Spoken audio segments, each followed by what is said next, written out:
Manong, baka naman may mga ebidensya ka dyan, baka pwede mo share. So anyway, pagtulungan natin. Baka naman may sumisinghot na polboron dyan, dito natin ipalabas sa boljakan para tuluyan ng maboljak ang mga ito. At Manong, alam ko, you know, na you are very powerful when it comes to friends, political connection dyan sa Ilocos. Yung 61 billion, according to my puting ahas, not only Sandro Marcos, pati si Amy Marcos, ang anak niya, okay? Diyan ang korupsyon sa Ilocos. Baka pwede mo nang gamitin ang iyong mga anghel na halongkatin at halongkatin ang mga dokumento, mga papeles, trail, bakas nila, anino nila, at expose na natin lalo sa taong bayan. So nakita ninyo, look at Tory now, di ba? Yung hayop na yan. Kailangan magbayad yan. Isa sa mga demonyo na kumidnap kay Pangulong Duterte. Tapos na, di ba?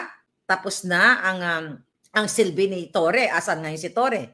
Ginawa na siyang baboy, ginawa na siyang basahan. Nasaan na si Torre? Di ba pinangakuan yan na itatalaga sa ganito, sa ganyan? Parang recently, wala namang pronouncement or announcement from the office of the bangag president na siya ay tinalaga. Kasi tapos na yung gamit niya. Dahil kinalaban ni Tory yung mas dikit kay Lisa Tanas, mas dikit kay Bangag. Kaya tinapon na siya, ginurgur na siya, tinabla na siya. Kaya itong si Torre, ikaw Torre, alam ko Ilonggo ni si Torre, Dodong, mag-ampo ka sa imo mga sala sa kalibutan. Mag-ampo ka sa mga sala mo sa QOJC,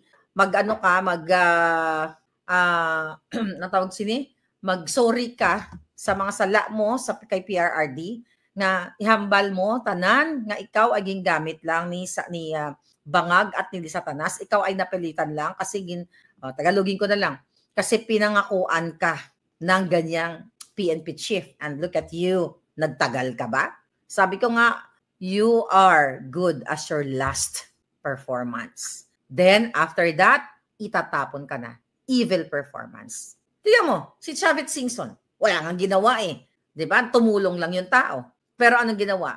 Sabi ni Chavit, you know, ina-attack dog daw si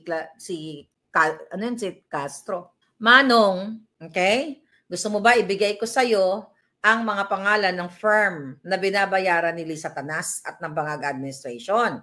Meron dyan 5 million sa firm na nakatoka lang kay Lisa Marcos, kay Lisa Tanas, yung mga nagko-comment na mga fake. Wala pa dyan yung kay Bangag.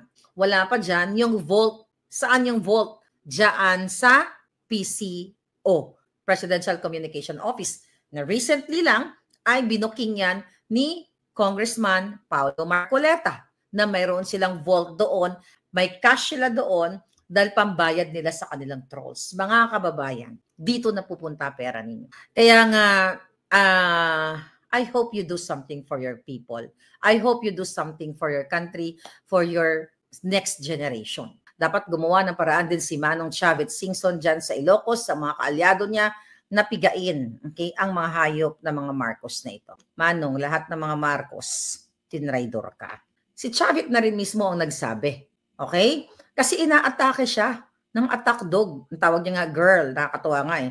Nakakatuwa si Chavit, you know? Ang tawag niya kay Clarissa, kay Auntie Claire nyo, you know? Gusto ko hindi bagay sa kanya pangalang Claire, okay? Hindi bagay sa kanya pangalang Claire. Dapat sa kanya ang pangalan niya Aw-Aw. Kasi attack dog nga. Sabi nga ni Chavit, kung saan may nakakaamoy ng pera, ang mga attack dog daw ay ganon. Umaatak-atake. So, obviously naman. Okay?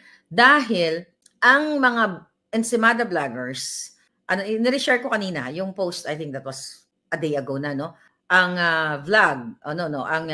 video ni Chavit Singson about sa mga bangag na pinangakuan siya na ganito yung laki naman ang naitulong niya, di ba? Helicopters and everything. Kasi let's face it, sa politika, okay? Sa politika, di ba, gano'n naman, tumulong, ganyan-ganyan, tapos payback time, ganyan, bibigyan ka ng pwesto and everything. As long as yung pwestong ibibigay sa'yo, gamitin mo sa tama. So anyway, sinabi niya doon na talagang ginago siya ng Marcos administration. 'di ba? Pinangakuan, PAGCOR, PCSO, then later on, tas si Melyonario, tinawag niya si Mel Robles, pinuntahan pa siya sa bahay na, Manong, ganun, okay na to, sigurado na to, yung, yung certain position na yan, So dahil, you know what, mga kababayan, okay, yung nagsasabi ng walang boses, I think mga trolls yan, baka walang boses yung mo, yung iyong cellphone or but anyway, so mga kababayan, nakita nyo na, sabi ko nga, kapag wala ka ng silbi sa Marcos family o kay Lisa Tanas, sa kanila yung mga hayop na yan, pwede ka nang ipagurgur, ay pwede ka nang ipapatay, o pwede ka nang gawing bastahan. Yan ang ginawa nila kay Chavit. But Chavit is, he's already established. We all know kung sino si Chavit Singson.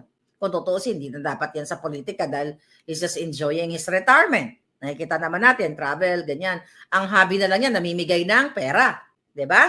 Namimigay na lang ng pera sa mga nagtutulong na lang kung sino-sino. Nakikita naman natin.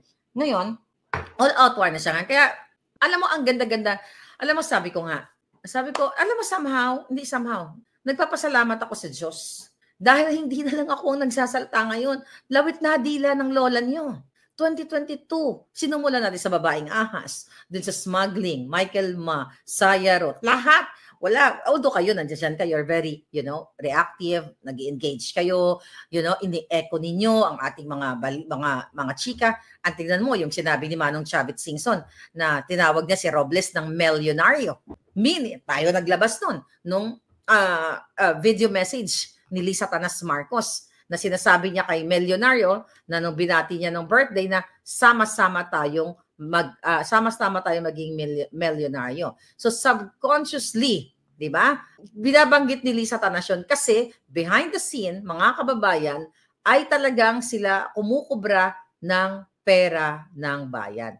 Kaya kahit na sa mga simple greetings lang, na sana sabihin niya na happy birthday, simpleng dadadadada lang, then meron pang sinasabing sama-sama tayong maging milyonaryo. Nakita nyo? At naging totoo na sama-sama silang naging milyonaryo.